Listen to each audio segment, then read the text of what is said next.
everybody. I'm Kimberly Edwards from cookingwithkimberly.com, and tonight I'm teaching you how to make an old classic amazing again. It's shepherd's pie, and we make shepherd's pie quite a bit, especially throughout the fall and winter. But hey, it's spring right now. We've had cold days, and I want something nice and hearty. That's it, that's all. I'm gonna put something in my oven and warm up our kitchen, eh, Mom? Yes, ma'am. All right, everybody, so this is how we get started. On my stovetop, I have a large pot. Okay, it's already boiling. It's got about three quarters of that pot is full of water, and it has about 2 teaspoons of salt. Okay, I have, which my mom just so amazingly graciously did. She has peeled for me 1 dozen, count them, small to medium white potatoes. Nothing to it. These are going to be my limiting factor, so these have to go in first. My water's boiling, in they go. Okay. We're going to let these boil for, what do you say, Mom, 25 minutes-ish? Yes, I would say. Yes. Especially you have the water hot. So, right. Yeah. Until they're fork tender, basically. But when you're making shepherd's pie, you want to be very careful not to add too much liquid to your potatoes, because you don't want runny potatoes on top of your meat. So you also don't want your potatoes to get waterlogged, sitting in there way too long and letting them get way too boiled, and then they just fall apart into mealy little pieces and you got nothing to work with. Absolutely. So they have to be just fork tender. So you want to check, I would say check them in 20 minutes. Use a great big fork, make sure they're fork tender. Simple stuff. Then you're going to drain them, and then you're going to mash them with easy stuff. Okay? So the next thing we have going, and on my stovetop again, I have a frying pan. I'm going to put 1 tablespoon, probably not even that much, I don't need 1 tablespoon, maybe a ½ tablespoon, all right, of olive oil. Now my pan is preheated, my oil is dancing, if you know what that means, look it up. And I have 1 pound of extra lean ground beef. All right, this is going to get browned up, okay? Super simple, easy. Into the pan it goes. If you could be so kind as to stir it. Say, you want me to baby it? Yep, I'm going to wash my hands, and Mom's going to stir it. Be right back. Okay, so once you put those potatoes in, make sure that you turn that heat right back up to high, okay? Because those potatoes are going to reduce the heat of that water, and it's not going to boil for a bit. It's going to take a while to heat back up. So turn it right back up all the way to a full boil. And even if you want to, where I had mine, here, put your lid on and let it come to a boil faster, all right? Also, make sure to make it easy for yourself. Put your 10 or 15 minutes, 20 minutes, different increments of time on your timer so that it reminds you, hey, come back in the kitchen and check things out. Sometimes you get busy. Weeknights are crazy around our house, eh? And you just get to doing things, laundry and taking care of this and that and the other. You're like, oh my goodness, I'm boiling potatoes. Dog feeding. Yes, I'm boiling potatoes. Who knew? I forgot. So we're going to just brown this meat up. This is going on a medium heat, okay, on your stovetop. I am also going to add some other vegetables to this mixture, okay? I'm going to add it to the meat and not my potatoes, because when I have shepherd's pie, I don't know about everybody else, but when I have shepherd's pie, I like my potatoes to be non-contaminated. I don't want things in my potatoes. I want light, big, fluffy clouds on top, right? Big, brownie, fluffy clouds. Don't put anything in my potatoes. Put whatever you want in my meat. How about that, okay? So we're going to grate up some carrot, and I got some great parsnip today. So we're going to grate up about ½ of a carrot. Okay, just use your grater, and this is the grate size that you're going to use, just like you would use for mozzarella cheese for pizza or something. And today we're having somebody that won't be having onions. Oh, right. No onions and garlic today. Normally we would put that in. Yes, and that would go in with the meat. And be all beautiful and stuff, but we're not doing that today, and that's okay. You can add onion all you like. You can add garlic all you like. All right, so you don't have to put parsnip in, but I just happen to have it, and it's very carrot-like. It's root vegetable-like. It has a nice flavor. It's almost, to me, a parsnip is almost like a cross between a carrot and some celery. Yes, I know, with a little sugar on it. With a little bit of sugar, yeah. So if you want a little, celery and carrot action, but you don't have either one, you can always go for a parsnip. All right, so I'm just grating up a little bit of this parsnip. Parsnips are very strong in flavor, would you say, Mom? Yes, Yeah, so you don't need as much as, say, a carrot because it's quite strong. I love grating these up. It's so much easier than chopping this. Yes. Can you imagine trying to chop this into little tiny pieces? And it gives you nice, even dispersal in there. Yes, absolutely. And that's important as well. Now, there's a couple ways you could do your meat, but we do our meat this way. I guess we don't always do it this way, but today we're going to do it and we'll brown up the meat, right? And then most of the time, if you're in a hurry, you're going to grab that meat and you're just going to throw it into the bottom of your shepherd's pie pan, okay, to bake. But today what we're going to do is we're going to thicken up the mixture just a little bit more, and we're going to add a little bit of flour to it after it's browned and we've drained off any excess fat that we may have. And then we're going to add some flour and a little bit of liquid. And what that's going to do is it's kind of like how you would do a gravy, right? Yes. You would do a gravy with a slurry. Yes. So we're going to add a slurry to it, and what it's going to do is it's going to, give a little bit of liquid to it, right? First of all, because you don't want just like dry shepherd's pie either. So it's going to give a little bit of liquid, but it's going to thicken up that liquid. You can't just add water and it's just going to be watery meat. You want it to be somewhat, gravy-like. So you need that flour. It's just going to be a little bit of flour, and that's going to thicken it up. And what you have to achieve is you have to bring it to a boiling point, and that's going to give you your maximum thickening power, okay? Right. So once you do that, and you have your maximum thickening power, and you're satisfied with the way it looks, then you're ready to add it to the dish. Oh, this is kind of... Kim, I think today we have some beef broth available, too. I don't need beef broth. We could use it, I suppose. I don't need it today. Okay. No, well, because everybody doesn't always have that. No, we're going to use wine today. Oh, wonderful. That wine I got from Rancourt Vineyards. Remember this? The 2007 Meritage. It's very tasty. That's much better than broth. Exactly. So this is what we're using. This is from a Niagara vineyard. It's called Rancourt Winery, and they're out in Niagara-on-the-Lake, and this is a beautiful Meritage. It's a red wine, 2007. That's what we're going to use for this. All right, so we'll be right back as soon as it's browned up. Actually, looks pretty browned up. We're going to drain off. Sometimes you're going to get a little bit of excess fat, and you don't need that excess fat, okay? So what we're going to do is we're just going to drain that off, and we're going to have some nice, meat already ready. We're going to add some more vegetables, etc. We'll be right back. Beautiful. Okay, here we go. Now, this is browned and it's drained, okay? And handle, be careful if you're using a handle that's metal because they can be very hot. My potatoes are boiling like crazy. We're still going. Okay, so the next thing I'm going to do is I'm going to add my vegetables to the pan. We still have a little bit of oil in there just because the meat is lubricated up. You got me? It's got fat in it. I'm going to add my parsnips and my carrots to this. I'm going to stir it through.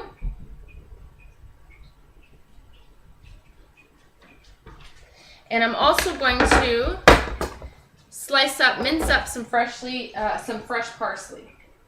So stir that through. I'm going to do it, probably still continue on a medium heat or so. Lovely. Okay. I am going to mince up this parsley with my nice sharp knife. Just got a handful of parsley and washed it. It's ready to go.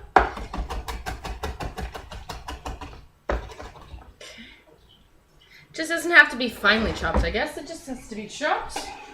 Get it in there. All right, stir that through. Now, I'm also going to add some corn and some peas. Now, don't balk at frozen corn and peas or make fun of it either. They come in very handy for many different things, okay? All kinds of recipes where you just need a handful of this, a handful of that, and you don't need to go buy fresh stuff just to have... Come on, guys. And the canned is not nearly as nice. Just my opinion, I think the frozen is way better. So that's what we're also going to add. We're going to add about 3/4 of a cup of corn and 3/4 of a cup of the peas. In they go, and stirred through.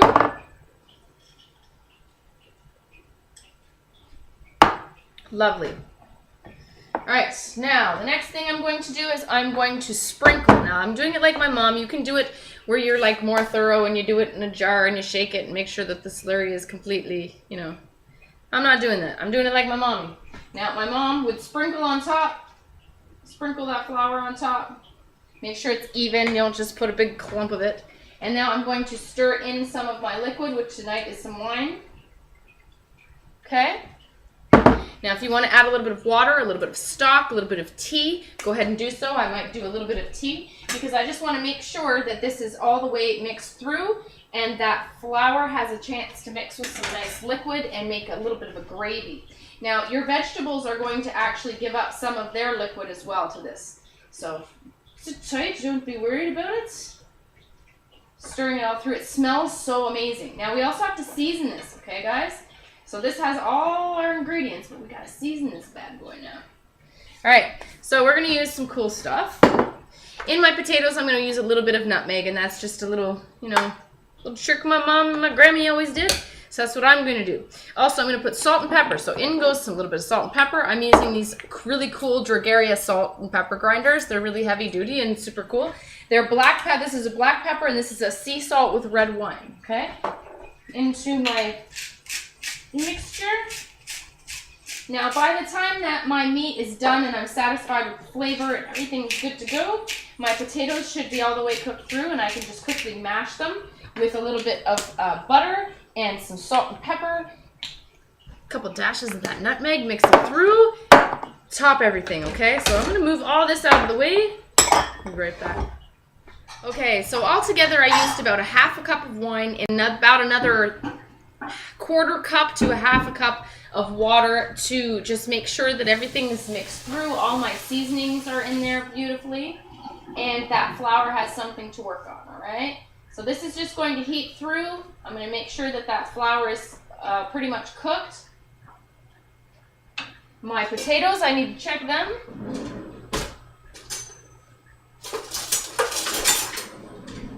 We like to use a great big fork like this when we check our potatoes. Okay, they're about halfway done, so we're sitting tight over there with those potatoes. And our meat mixture looks great. We want the carrots and the parsnips to pretty much cook right here. The great thing about shepherd's pie is that when you throw that thing in the oven, everything's pretty much already cooked. And what you're doing is you're just trying to make sure the flavors are marrying and they're happy, and you're browning up the top layer of the mashed potatoes, so you get a nice little brown crust on top that's so divine. The thing that's the most beautiful thing about shepherd's pie is the browned potato bits on the top, wouldn't you say? Oh, absolutely. Absolutely. I love that. I love that crunchiness. Me too. Now I'm just taking what is this, 9 by 11? 8 by 11? 8 or 9 by 11, yeah. I'm taking a baking dish and I'm spraying it, or grease it, or butter it. Do whatever you want. You just don't want it to stick, okay? So that's what you're gonna do. Grab a great big baking dish, whatever kind you want. The sides and the bottom. While we're waiting, and set that off to the side. So, all right, my meat has another couple minutes or so just to make sure that these vegetables are cooked through. And I'm gonna wait for these potatoes, and then we'll be back to talk to you when those potatoes are ready. Okay, we're back. My potatoes are done. My fork, my great big fork, went into the center of it just easily, and it's not too mushy. I want to get them off that stove and out of that water ASAP. So I'm going to use the colander strainer in my sink. We'll be right back. Okay, so I usually put my potatoes right back into the pot that I boiled them in because it's already nice and hot. And if you have to, and you want to reduce some of the liquid, if you've accidentally put in a little too much milk or something like that, you can put it back on the stove top and get rid of some of that excess liquid. Anyhow, the first thing I'm going to put in here is a bunch of butter. Okay, I'm going to put probably a tablespoon, 2 tablespoons, we're going to say. I'm eyeballing 2 tablespoons of butter, okay? We need it to taste good. I'm not going to eat mashed potatoes that don't taste good because that's wasting calories to me. I'd rather have a little bit more extra calories that I really enjoy it and really am actually going to eat it and it was worth it, as opposed to like scrounging on it and like never being satisfied, right? And then you're never happy and you ate those calories anyway and it wasn't good. So that's what I'm doing. All right. Okay. So the next thing I'm going to do, I'm going to put a splash of milk. Splash. Splash. Maybe one more. That's like maybe a tablespoon and a half of milk, okay? I'm also going to put salt. It needs a bunch of salt. Probably half a teaspoon at least. I'm not grinding this one up. I find that the salt that's ground isn't quite as, for lack of better terms, salty as this stuff, okay? So I'm just going to use that, and it's nice and fine, and it will be nice and homogeneous in here. And then I'm going to put some pepper. Not everyone puts pepper in their mashed potatoes, but I do. I quite like it, and in it goes, okay? All right. And I'm just going to mash it up with a masher, okay? You want them nice and smooth. Now, you can whip these up if you want to. They go beautifully on top of a shepherd's pie if you whip them up. But it's unnecessary. You don't have to do that. You can just simply use a little elbow grease and get it done just the same. Now, these aren't too wet, which is exactly what I want.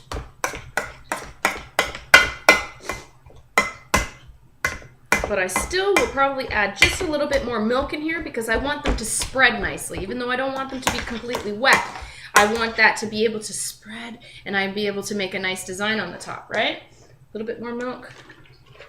And a touch more butter. And then we're going to taste it.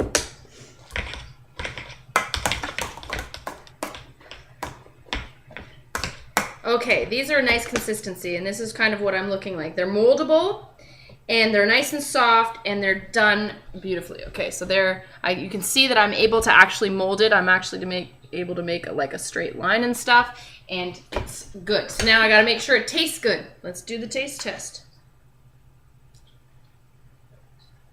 Who doesn't like mashed potatoes, really? I'm going to put a little bit more salt, a little bit more pepper in. Can't wait to taste it. Oh, good. And don't forget the pièce de résistance flavor. Just a couple dashes of nutmeg. And when I say dashes, I mean couple dashes. That means 2. Like 1, that's all I'm putting. I'm putting 1 dash in. That's plenty. You just want just a slight hint of that. You don't want someone to go, oh, that's nutmeg. But you want them to go, what's that? Right, Mom? Mm-hmm. All right. So let's try this one more time. Perfect. All right. Now, we've already sprayed this baking dish. Okay. And we are going to put in the meat in the bottom. The meat's already cooked. We have a nice little gravy with it. It's all like confetti looking. It has carrots and parsnips and parsley and corn and peas. Yummy. All right. Now we're going to spread this evenly on the bottom. And then we're going to work on getting these potatoes on top. Okay, now I've preheated my oven to 425 degrees. I know you guys are like, wow, that's super hot. Don't worry, it's only going in for 10 minutes. You want to make sure that that gets a nice brown color, and that's the whole point. Otherwise, you're going to have to put it under the broiler, and I don't want to put it in there under the broiler for a long time. Now, like I said earlier, everything in here is cooked, so you don't have to worry about things getting cooked. You just have to worry about the aesthetics of it, and you want to make sure that you get that crispy crust. That's it. That's the only reason. So, no rhyme or reason to this. I'm just going to start plunking all my potatoes on top, making sure that I am trying to be even, you know? So, do a dollop here, a dollop there. Don't make a big pile somewhere. All over the top. Because you're going to spread this out, and you want to make sure that you're creating a beautiful seal so that all those juices aren't bubbling out, okay? But you want those potatoes to be getting all juiced up on the inside underneath, right? Beautiful. That's all my potatoes. So now, you take your spatula. You don't have to, but I like to make a nice little design, you know? But I'm going to spread these guys out, bring it all the way to the edges, make sure that it's all the way sealed first before you start doing a whole bunch of designs and things. Make it work first. Okay. Lovely. And that's just enough potatoes. It's like if there were more, it'd be hanging over the side. Okay. Now, there's not a lot of creative ways to do all kinds of designs. I mean, use your imagination. But I just like to do swirls back and forth. So I have somewhat of a consistent design so that when it browns up in that oven, you get this really cool design. So you get the same kind of design all the way across, right? Is that what you do, Mommy? Yes. Yes. Okay. And the tops of the swirls get darker, so you have... I'm never able to make good swirls. I just kind of do like the swirly on the top, and I can't make them make peaks. Is that what you mean, like peaks? Yes. I never can make peaks. I don't know why it doesn't work for me, but Okay, it all tastes good, honey. it does. And I'm sorry, I'm eating it off my spatula because this is mine now. This is my treat. Anyway, into this 425-degree oven as soon as it reaches temperature for 10 minutes. Set your timer, and we'll be right back. Okay.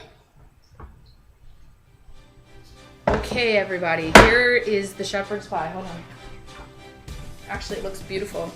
Now, it went in for 10 minutes on 425, and then I turned it on the broiler for like 4 or 5 minutes under the high broiler, and this is what you end up with.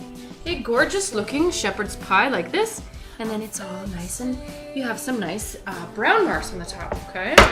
Would you like to try some, Mommy? Oh, I would love to. Well, okay, let's get it done, girl. It looks Bowl or plate? beautiful. Bowl or plate? Anything doesn't matter. I just want to taste it. Let's get it done. Okay, let's do it. Oh, I'll get a fork. I'll get the fork. Oh, okay. Here. Oh boy, this is going to be so beautiful. Can you do it, dear? I'm not very good at this. There you are. I don't know how much you want, but you want to just try it right now? Or? There you go, kid. Boy. Tell me what you think, Mama. Look how fluffy. Show him how fluffy and it is. cloud-like. Look at that. Look at this. All like fluffy clouds. Cumulus clouds. It's super hot. Careful. It smells nice. Is that it? Oh, it's heavenly. Yeah. Divine. Tell them what. The meat is so juicy, and the potatoes are so soft. How do you like all the And veggies? a nice crunchy at the top. How do you like the parsnips? Can you tell there's parsnips in there? So good, people. Beautiful. Make sure that you season, taste test your stuff before you put it all together in this pan, because guess what? No going back unless you just put it all on top at the end on your plate. So You won't be able to stop eating. That's nice. Awesome. The potatoes are fluffy. Such a good job. Anyway, that's how you bake shepherd's pie from scratch. All right, everybody. Make sure you check out my mom online at ingridturnertoday.com. I hook you follow me on Twitter at Cooking with Kim E with a capital E. I hope you like the fan page. It's facebook.com/cookingwithkimberly. My shows are on youtube.com/cookingwithkimberly and ifood.tv/cookingwithkimberly. And my site is cookingwithkimberly.com. All right, everybody. Be champions in your kitchen and eat deliciously. Bye. So good, honey. Thanks, Mom. Mom just gave me dap. I'm standing, I'm staring, looking at you in the mirror. Mirror on the wall, tell me who you are, tell me what you're looking at, you do this to yourself. Mirror, mirror, tell me what you want, tell me what you want from me.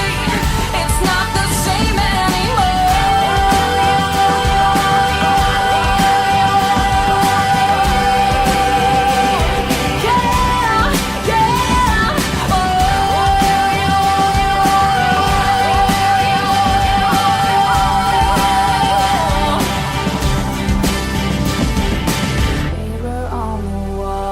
Tell me who you are, tell me who you're looking at, you do this to yourself.